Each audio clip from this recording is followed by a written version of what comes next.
So for sake of understanding, now look at here the comparison between aerobic respiration and anaerobic respiration. Why I am taking here now? It is very easy to remember their highlights of aerobic and anaerobic respiration. कारण आपण पाहिलेलं आहे entire aerobic respiration entire anaerobic respiration त्याच्यामधले हे highlights आहेत जे डिफरन्शिएबल points आहेत. So of course the number one availability of O2 or unavailability. So the anaerobic respiration occur in a presence of molecular oxygen. Aerobic respiration occur in presence of molecular oxygen, whereas anaerobic respiration occur in absence of molecular oxygen. This is a basic difference. There during aerobic respiration मध्ये there is a complete oxidation of respiratory substrate which may be glucose or hexose sugar ज्याचं पूर्णतः विघटन घडतं. Complete oxidation of respiratory substrate. Here the respiratory substrate is incompletely oxidized. इथं पूर्णपणे not completely we have seen just now. मग हे complete oxidation, here incomplete oxidation. Here lot of energy is liberated per glucose molecule, that is 686 kilocalorie energy is liberated out. एका ग्लुकोजमध्ये 686 kilo calorie energy इथं per glucose liberate होतं complete oxidation. So lot of or large amount of energy is liberated or released. Here very least amount of energy is given out. Fourth ही कम energies में लगभग approximately 550 kilo calorie energy is liberated per glucose. सबसे कम energy यहाँ anaerobic में release हो जाती है. As per as number of ATP is concern, जर दोघांची तुलना केली आणि number of ATP I told you जर कंपॅरिझन केलं तर इथं per glucose 38 ATP there is a formation of 38 ATP molecule per glucose, whereas here merely only 2 ATP. जर comparison here 19 times ने इकडे greater है, 19 times ने इकडे less है, only 2%, only 2 ATP is here and 38 ATP molecule per glucose. सायटोसॉल आणि काय आहे, जर साइटचा विचार केला aerobic respiration completed in cytoplasm along with mitochondria. It has a two side. Glycolysis occur in cytosol whereas TC and ADS occur in mitochondria. म्हणून इथं दोन site आहे. What about anaerobic? It occur or completed only in cytoplasm. हे फक्त आणि फक्त cytoplasm मध्ये complete होतं. Here majority of aerobes organism involved here. The organism they respire aerobically are called aerobes, and majority of higher plants, animal, even lower organism also belong to this category. On the other hand, these are anaerobic organism. They respire, the organism that respire anaerobically are called anaerobes. They are mostly microbes, maybe some bacteria, fungi, some water. I told you even endoparasite. काही वेळेस under the starvation of oxygen our RBC even what you call muscle cell respire anaerobically. The end प्रोडक्ट्सचा विचार केला तर यामध्ये difference आहे. The end products here carbon dioxide and water आहेत. On the other hand here end products may be most commonly ethyl alcohol and carbon dioxide. Here 2 molecule, here 6 molecule of CO2 given out. Total number of 6 CO2 निघून जातात. इथं फक्त 2च CO2 म्हणजे complete नाही आहे. Their end products are simple, inorganic and non-toxic nature ची आहे. On the other hand, here ethyl alcohol is mostly organic आहे, toxic आहे and complex natures आहे. On here the hydrogen acceptor, final hydrogen acceptor molecular oxygen असतो. इथं मात्र मी बोललेलं आहे the acetaldehyde act as final hydrogen acceptor. जर इफिशियन्सीचा विचार केला कुणाची efficiency, of course aerobic respiration has more efficiency. It is about 40%. कशी कॅल्क्युलेट केली, out of 686 kilo calorie energy 38 ATP मध्ये 277.4 किलो कॅलरी एनर्जी स्टोअर होते. आणि ती म्हणजे 40% आहे. बघा इथं 40 आणि 38 जवळपास एकाला 1% मानलं तर इथं 2च ATP आहेत, म्हणून इथं ओनली मिअरली 2% इफिशियन्सी आहे. And you know the steps. The aerobic respiration involves 3 steps, namely glycolysis, TCA cycle, ETS. On the other hand, it involves glycolysis, no doubt similar, decarboxylation and reduction. These are the major highlights and difference between what the aerobic and anaerobic respiration. Now very small heads left in this chapter.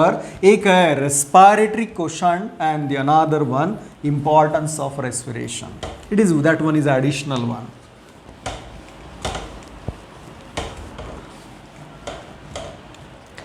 So respiratory quotients म्हणजे काय पाहूया. The respiratory quotients which is popularly known as RQ. And this respiratory quotient can be represented by equation. The RQ is equal to volume of carbon dioxide released or evolved and volume of oxygen consumed or utilized. It is a ratio. हे गुणोत्तर आहे, ज्याला मराठीमध्ये गुणोत्तर म्हणतो.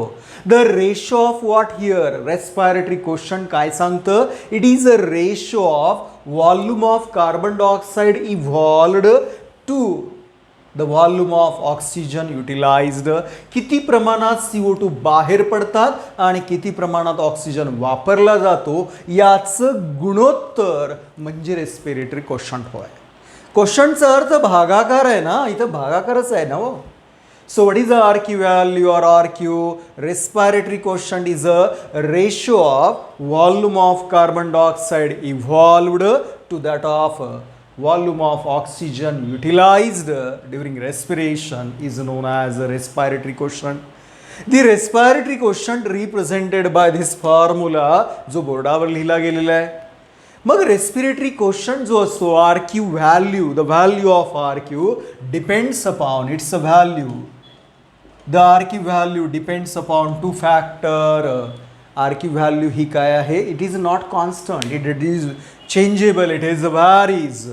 The RQ value depends upon 2 factor. Number 1, type of respiration. कुठल्या प्रकारचं respiration चालू आहे. Whether it is a aerobic respiration or anaerobic respiration, that will decide also RQ value. The second one, what type of substrate being oxidized. कुठल्या प्रकारचा substrate आहे. Substrate's nature or nature of substrate being oxidized. What type of substrate utilized during a respiration, that will also decide the RQ value. म्हणून RQ value ही 2 गोष्टींवर अवलंबून आहे. The type of respiration and nature of substrate being oxidized. So this RQ value what? He G RQ value आहे 3 प्रकारे असू शकते. The RQ value is either 1 or it is less than 1 or it is more than 1. So it may be less than 1, it may be more than 1 or it may be 1. So RQ value varies from 1, more than 1 and less than 1. मग हे RQ value यावर अवलंबून आहे आधीच म्हणालो. मग कुठल्या प्रकारचा रेस्पिरेटरी सबस्ट्रेट वापरला जातो त्यावरती हे RQ व्हॅल्यू डिपेंड्स आहे. So let's start one by one. If respiratory substrate जर कार्बोहायड्रेट्स आहेत, if respiratory substrates are used as a carbohydrate, when respiratory substrates are carbohydrate असतील त्यावेळेस मात्र RQ व्हॅल्यू किती असते. the RQ value for carbohydrates is 1 or it is also known as unity का it remain constant. So RQ value for carbohydrate is 1 or unity. Look at here, the general aerobic respiration you know very well. It can be represented here. Glucose, this is a glucose molecule. Number of oxygen used here 6. Carbon dioxide 6 निघून गेले, 6 water आहे. Plus energy. मग आपल्या R Q value काय होईल? Therefore R Q value is equal to number of number of carbon dioxide released by number of oxygen utilized. Therefore, look at here. If carbohydrates are respiratory substrate, जेव्हा carbohydrate respiratory substrate असतात, then the RQ value is always 1 or unity. Why? Look at here. In carbohydrate, the amount of carbon is always equal to amount of what? Oxygen. C6O6. Even the amount of CO2 evolve equal to amount of or volume of oxygen utilized same आहे, equal आहे. म्हणून R Q value कार्बोहायड्रेटसाठी 1 असते, unity असते. आणि हे कधी घडतं? जेव्हा respiratory when it occur during the germination of seed rich in carbohydrate. The उदाहरणार्थ the seeds like all our cereals, ज्वारी, गहू, बाजरी, oat, rye, barley, all they are rich in carbohydrate, and at the time of their germination the RQ value carbohydrates ची RQ value ही 1 येते. Now the next one we have, it is a fat or lipid or oil, one at the same.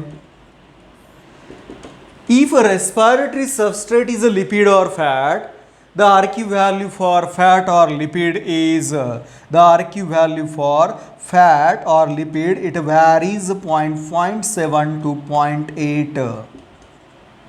It varies from 0.7 to 0.8. असं का घडतंय?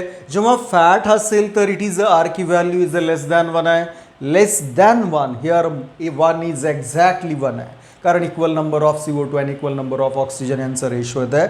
इथं कमी आहे का? You remember the fat or lipids are hydrocarbon chain. They are poor in oxygen, they are poor in O2. यांच्यामध्ये ऑक्सिजनचं प्रमाण अत्यंत कमी असतं as compared to carbohydrate. They require more oxygen for oxidation. यांना जास्तीत जास्त ऑक्सिजनची गरज लागते.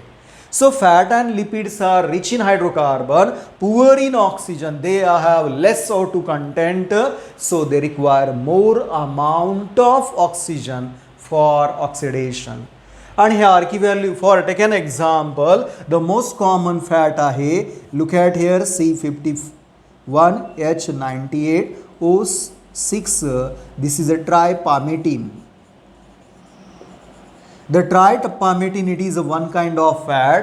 It is oxidized आणि याच्या ऑक्सिडेशनसाठी 145 मॉलिक्यूल ऑफ ऑक्सिजन लागत आहेत. आणि रिलीज मात्र किती होत आहे? There is release of 103 carbon dioxide along with 98 molecule of water. या ठिकाणी किती आहे? This is a tripalmitin and tripalmitin is utilize here. जेव्हा ट्रायपामिटिन वापरलं जातं आहे तर इथं नंबर ऑफ ऑक्सिजन बघा. So number of oxygen molecule 142 and number of carbon dioxide release here. RQ value can be calculated. Put the value and you will get what 102 by 141 is equal to, you will get 0.7.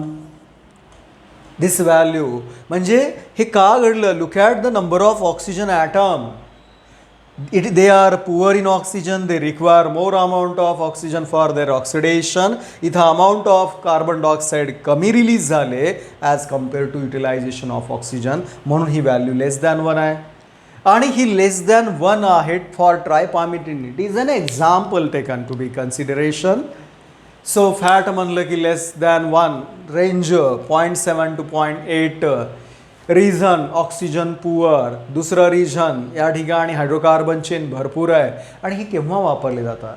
The seed rich in fat, oil seed, it occur during the germination of oil seed. जेव्हा oil seed germinate होतात, they utilize fat as a respiratory substrate and the RQ value for fat is there. Now the RQ value for proteins. The most another third respiratory substrate CPL madla, the RQ value for protein is also less than 1. It ranges from 0.8 to 0.9. ही सुद्धा 1 पेक्षा कमी आहे.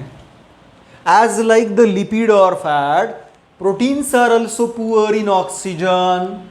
They have less content of oxygen. यांच्यामध्येही ऑक्सिजनचं प्रमाण कमी आहे. So they require more amount of oxygen for oxidation purpose. म्हणजे यांच्यामध्येही oxygen पुरेसा नाही आहे, म्हणून इथं काय होतं, R Q value is less than 1. Less than 1 for fat and lipid as well as protein. फक्त रेंज इथं 0.7 अँड 0.8 आहे, इथं 0.8 to 0.9 आहे, बट लेस दॅन 1 आहे. And where the protein rich seed pulses, example, it occur during the germination of pulses and beans. या ठिकाणी मी म्हणालो serials for carbohydrate, या ठिकाणी ऑइल सीड्स म्हणालो. And here now the pulses and beans, all our pulses. मग कुठलेही bean असतील, whether it is a soybean, whether it is a black gram, even all the bean, black gram, kidney bean ज्याला राजमा असं म्हणतोय, सर्व प्रकारचे beans आहेत, सर्व प्रकारच्या डाळी यांच्यामध्ये प्रोटीन रिच असतात. तिथं हे रेस्पिरेटरी सबस्ट्रेट आणि त्या ठिकाणी R Q value less than 1 आहे. नाव व्हॉट अबाउट ऑर्गॅनिक ॲसिड्स.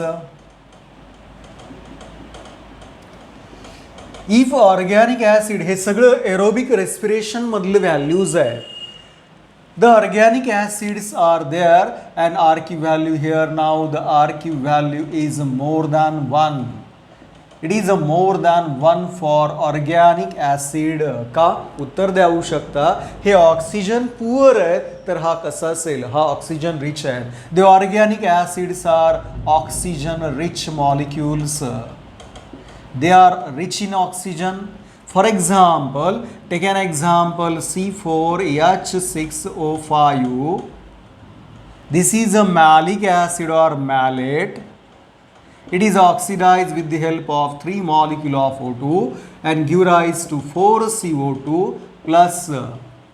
या ठिकाणी 4 कार्बन डायऑक्साइड निघून गेले आणि काय असेल या ठिकाणी 3H2O molecule.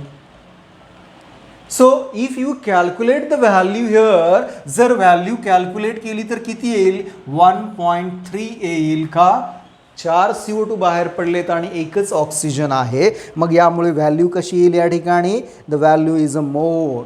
It is a what about here 1.3. Take an example, another organic acid we have oxalic acid.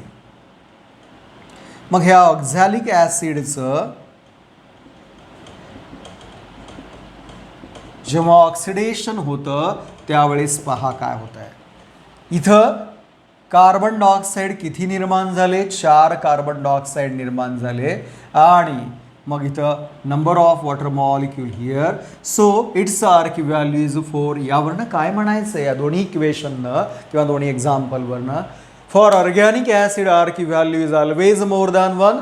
They are rich in oxygen. So we have seen all the respiratory substrate or carbohydrate, fat, lipid. Carbohydrate एक लक्षात ठेवायचं आहे, constant आहे, unity म्हणतात किंवा एक म्हणतात. Less than 1 for fat and protein. फॅटसाठी 0.7 to 0.8, प्रोटीनसाठी 0.8 to 0.9. Organic acid more than 1. If we considering the anaerobic respiration, जर आपण अनारोबिक रेस्पिरेशनचा विचार केला, त्याची आरकी व्हॅल्यू काय येईल. The anaerobic respiration, for anaerobic respiration, you know very well, it occur in absence of molecular O2. परंतु carbon dioxide बाहेर पडतोय ना, it occur in absence of molecular O2. कारण आपल्याला इक्वेशन माहीत आहे. What is the equation, C6H12O6. It undergo oxidation without molecular O2. It give rise to ethyl alcohol along with 2 carbon dioxide. मग याची RQ value काढू शकता. The RQ value is equal to 2CO2 भागिले 0 निल.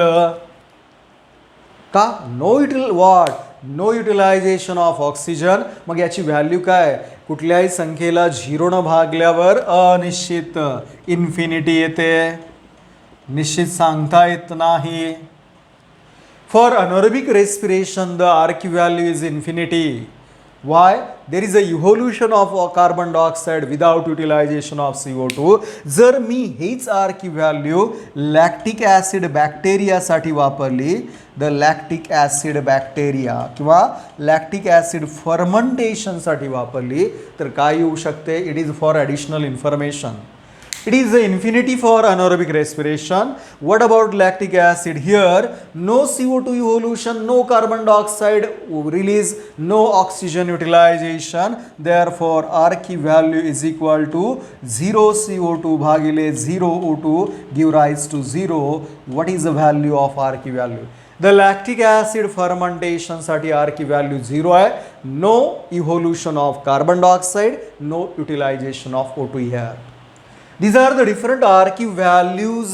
हे वेगवेगळ्या R key value आहेत आणि यावरनं फायदे काय आहेत, काय आपल्याला समजतं. So we can understand something from R key value. The significance of R key value, it has 3 significance. एक लक्षात घ्या, नंबर 1 आहे की R key value gives us rough indication. एक रफ इंडिकेशन देतं की what type of substrate being oxidize, कुठल्या प्रकारचा सबस्ट्रेट इथं ऑक्सिडाइज होत आहे. उदाहरणार्थ जर R key व्हॅल्यू कसं काय, जर R key व्हॅल्यू 1 आहे तर आपण म्हणू शकतो तो कार्बोहायड्रेट असला पाहिजे. जर R key व्हॅल्यू मोर दॅन 1 आहे तर आपण सांगू शकतो तो ऑर्गॅनिक ॲसिड असला पाहिजे. हे रफ इंडिकेशन देतं. जर R key value less than 1 आहे तर it may be protein or lipid. So from R key value, the R key value gives rough indication of what kind of substrate being oxidized, हे कळतं आपल्याला. It also give what? By knowing the R key value helps to what? It helps in identification of type of respiration. How? जर R key value निश्चित आहे, काहीतरी number आहे, whatever it is, 1, less than 1, more than 1, then we can definitely say it is aerobic respiration. जर value infinity असेल तर आपण म्हणू शकतो अनएरोबिक रेस्पिरेशन होत असायला पाहिजे. म्हणजे R key व्हॅल्यूवरनं आपल्याला रेस्पिरेशन ओळखता येतं. R key व्हॅल्यूवरनं आपल्याला रफ इंडिकेशन ऑफ सबस्ट्रेट ओळखता येतो. आणखी सांगता येतं R key value also indicate whether the substrate is oxygen rich और ऑक्सिजन पुअर. ज्याची व्हॅल्यू मोर दॅन 1 आहे तो ऑक्सिजन रिच असला पाहिजे, ज्याची व्हॅल्यू लेस दॅन 1 आहे तो ऑक्सिजन पुअर असला पाहिजे. म्हणजे 3 गोष्टी कळतात ना R key value. Number 1, nature of substrate. Number 2, type of respiration. Number 3, the amount of oxygen in substrate, whether the substrate is rich in oxygen or poor in oxygen. This is about the different types of R key value. Now the last फक्त additional information साठी, what are the significance of respiration? The respiration perform different significance. या रेस्पिरेशनमध्ये वेगवेगळे significance येत असतात.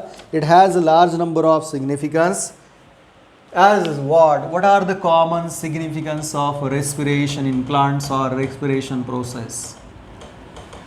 The respiration perform various significance like यामध्ये number 1 significance पाहूया. The first one, energy trapping process or energy releasing. It is an energy releasing process. The respiration is a what here? Energy releasing process. During respiration, the respiratory substrate is oxidized in a stepwise and controlled manner. The energy is liberated during respiration in a stepwise and controlled manner to avoid the damage to the cell. म्हणून respiration ही energy providing process आहे, energy releasing process आहे. कारण respiration शिवाय energy कुठलीच प्रक्रिया release करत नाही. So during aerobic respiration or anaerobic, there is oxidation of substrate and energy is liberated. Now the second aspect जो महत्त्वाचा आहे, ATP synthesis. The released energy during respiration, no doubt per glucose there is a 686 kilocalorie energy is given out. Out of that 40% energy stored or utilized for the synthesis of ATP. म्हणजे release झालेली energy काय बनवण्याकरता वापरली जाते? It is stored or it is utilized for the synthesis of ATP.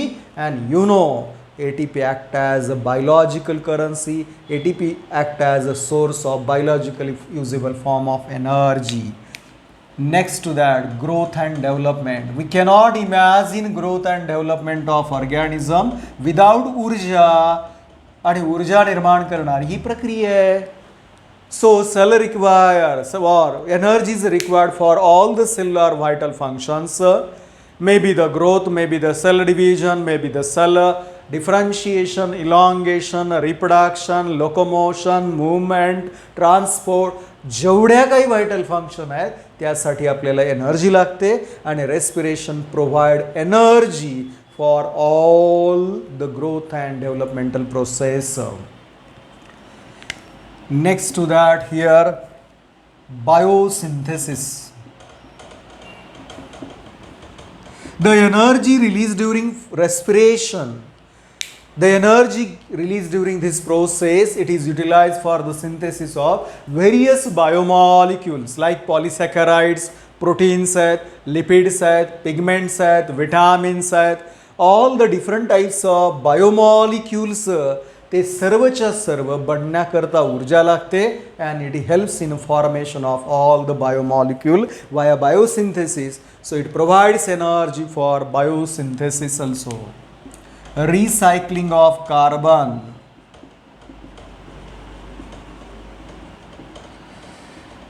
During the process of respiration in all the life form, what is given out? The carbon dioxide is liberated. The carbon dioxide is given out during respiration and the CO2 is one of the what? It is a raw material for the process of photosynthesis. Green plant trap the carbon dioxide and utilize for the synthesis of carbon containing food. म्हणजे याचा अर्थ respiration provide carbon dioxide to all green plants for photosynthesis purpose and helps in a recycling. What about next one? Balance of ecosystem.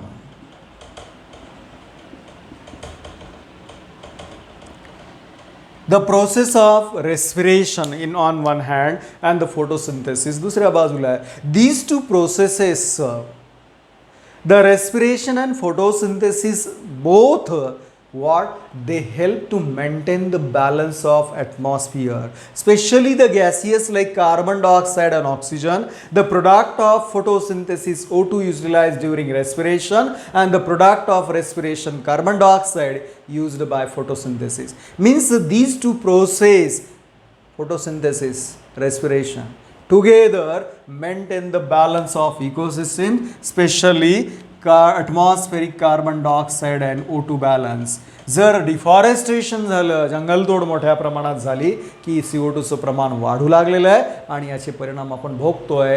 Global warming सारखे issues निर्माण होत आहेत. Now the last one, the roles of intermediate. There are large number of intermediate compounds are formed during glycolysis, Krebs cycle, TCA cycle म्हणतात त्याला तुम्ही. या सर्वांमध्ये वेगवेगळ्या प्रकारचे इंटरमिडिएट कंपाऊंड तयार होतात and all the intermediate compounds are what?